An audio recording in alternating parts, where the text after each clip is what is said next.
So what do you take from the first Michigan State game that you can apply this time around? Yeah, obviously, Walker was so good in that game. His ability to make shots, make tough shots. Just good all around. Hogard, is so good with the basketball and breaking you down, and Hauser can dribble down and post, make threes. They have just such versatile pieces. Malik Hall is back. Akins has played really, really well.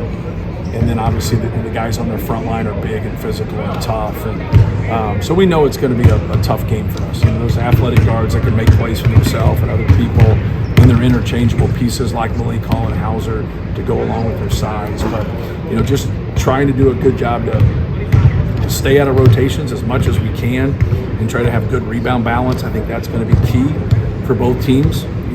Can you stop somebody with what you're trying to scheme to do and still rebound? Sometimes you scheme, you stop them, and then you're all over the place and you're making it hard on them, but your rebound balance isn't very good. So I think that's going to be a key thing for them and for us is who can control the boards. And you go back and forth with that. Sometimes you don't scheme as much and you stay at home, but then you're one-on-one a lot.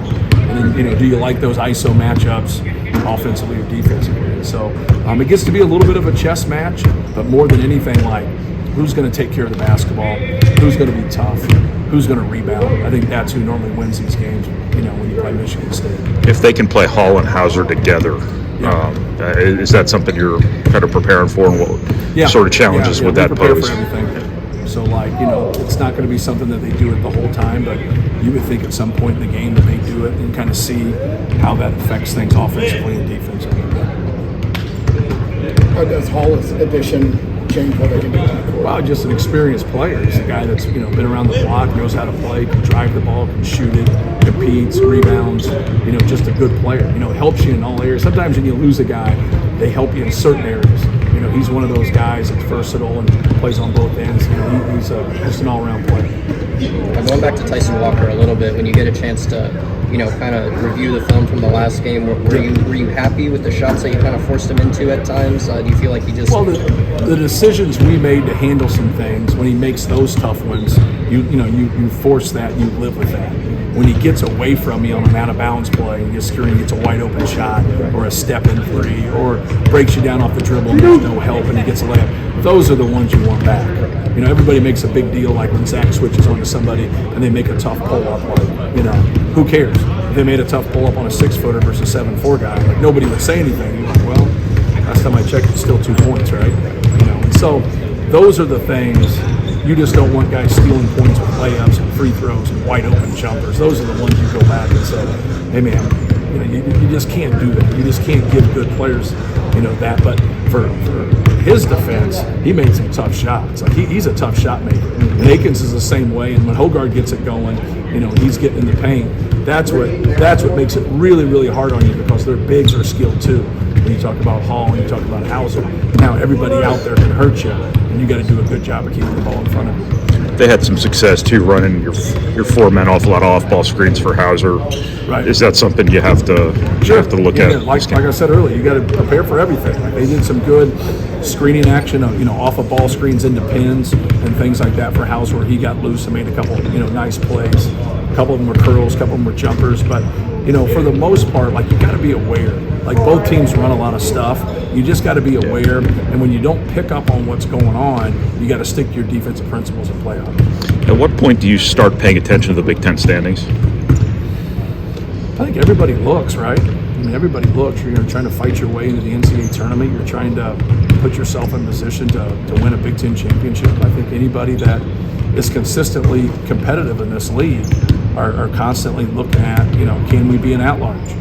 Do we have a chance to position ourselves to win a Big Ten championship? So I think everybody's aware of it. Every time you play, your record and your conference record is right there. We have a standings thing in our locker room. So, every game is a Big Ten championship, because you're coming one game closer if you're a team that's put yourself in that position. It seems like you have an opportunity here with a couple more wins here in the next couple of weeks to maybe separate yourself a little bit from the 2 through 12 quagmire that's going on right now. Yeah, well, we've had that opportunity in the first 10 games too. Look at each game and put value on each game that way. Because when you get in position like that, you say, hey, you can win this game and be a Big Ten champion. you should have already had, that focus on those other games. And I think we have, especially on the road. I think our guys have really done a good job of competing and being ready to go. And it hasn't been pretty. We've had a couple tough halves, but for the most part, especially in second halves, we've been able to finish games. At Michigan, 9-point lead late, dropped to 3 real quick. Is that a strange confluence of events that just kind of didn't go your way, or is there lessons to be learned? The play out of bounds was just a lack of concentration. We're not going to outlet the ball to our foreman. And so we allowed them back, and everything else was, one was a banked in 3, and then that play right there. Well, you can't control the banked in 3. Things are going to happen. We can't control that other piece of it. But to everyone's defense, Brandon was able to make those 2 free throws, which was huge. Outside of that turnover, we did a pretty good job. We missed the front end of a 1-on-1, which no one's trying to miss. So it really just comes down to that. Just hey man, we got to have better concentration than that. Just inbound the basketball, get it back, and take care of it. And we'd have been fine right there. But it's part of it, and hopefully we can learn from that. Obviously, the last time around with Michigan State, Zach had a lot of one-on-one opportunities, in the paint. Do you anticipate them to kind of throw a little more at them? They show the ability to double team at times. You never know, right? Right. You never know. It's you can't coach both teams, so we just have to be prepared for everything. So they've stayed one-on-one, with Isaac Haas. They've stayed one-on-one with him before. I mean, they're one basket away from everybody saying that worked. Right. So just because you're one possession away, don't act like it didn't work. It's in the eye of the beholder.